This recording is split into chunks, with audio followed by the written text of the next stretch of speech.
इस टारगेट को भी हमारे तमाम जो माननीय मंत्री यहाँ बैठे हैं, ये अपने अपने विभाग के तमाम पदाधिकारी को एक बार नियुक्ति पत्र स्वयं देकर ही जाए, क्योंकि आपके साथ मिलकर इस बिहार का भविष्य इन्हीं लोगों के कंधे पर जाने वाला है, जिनके सहयोग से हम बिहार बदलना चाहते हैं।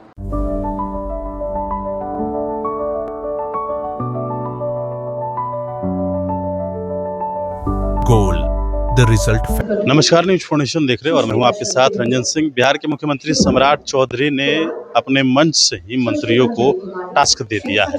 दरअसल आज 17वीं बीपीएससी में चयनित हुए अभ्यर्थियों को नियुक्ति पत्र दिया गया है। उस दौरान मुख्यमंत्री का जब संबोधन हो रहा था, उस दौरान उन्होंने अपने जो उनके कैबिनेट में मंत्री हैं वे भी मंच पर मौजूद थे। उन लोगों से कहा कि आप लोगों से यह आग्रह है कि आप लोग अपने विभाग का नियुक्ति पत्र जो है वो खुद बांटे।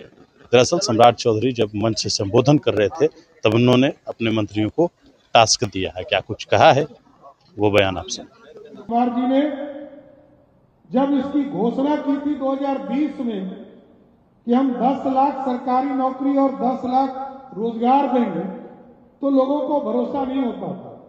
लेकिन आपको जानकर खुशी होगी कि उस 5 साल में 2020 से लेकर 2025 तक 10 के जगह पर 12 लाख सरकारी नौकरी दिया गया और लगभग 50 लाख लोगों को रोजगार देने का काम किया गया।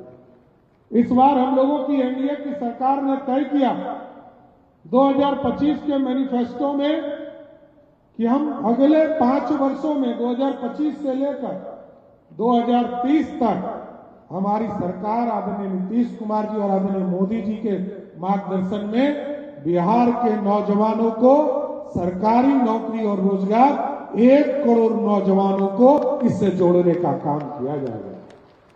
और मैं बताना चाहता हूं कि पिछले 8-9 महीने में बिहार में लगभग 8.5 लाख लोगों को, जिसमें 2 लाख के करीब लगभग सरकारी नौकरी और लगभग 6 लाख से अधिक लोगों को रोजगार देने का काम बिहार की सरकार ने किया है और इस टारगेट को भी हम पूरा करेंगे। इस टारगेट को भी हमारे तमाम जो माननीय मंत्री यहां बैठे हैं, ये अपने अपने विभाग के तमाम पदाधिकारी को एक बार नियुक्ति पत्र स्वयं देकर ही जाए, क्योंकि आपके साथ मिलकर इस बिहार का भविष्य इन्हीं लोगों के कंधे पर जाने वाला है, जिनके सहयोग से हम बिहार बदलना चाहते हैं।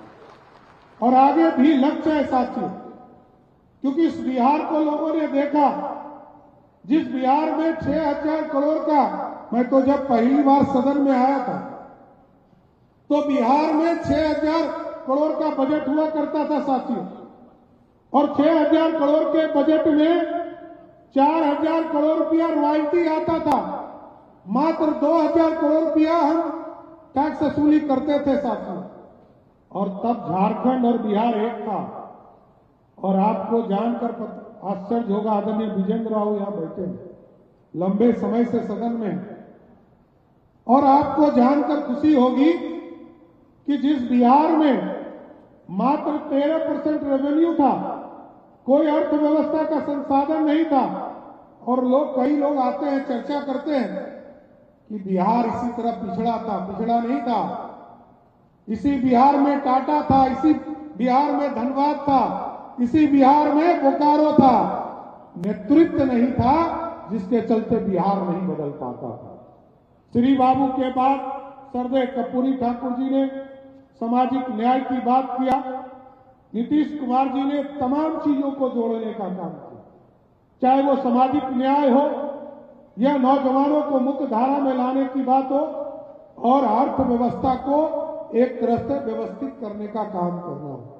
और आपको याद होगा 2005 से आज तक जहां मात्र 23,000 करोड़ के बजट को बिहार ने देखा, और जब मैं बिहार का बजट 2024-25 का पेश कर रहा था तो मैंने देखा जिस झारखंड के पास 87% पैसा होता था, उसके पास उद्योग धंधे थे, रॉयल्टी था, माइंस था। उस झारखंड का बजट 1,39,000 करोड़ का था और नीतीश कुमार जी और सर्वे सुशील मोदी जी ने जो संरचना बनाई, उस बिहार का बजट 3,17,000 करोड़ का था।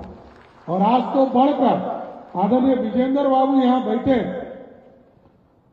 आज वित्त मंत्री के तौर पर इन्होंने बजट पेश किया और आज 3,47,000 करोड़ का बजट हो गया साथ।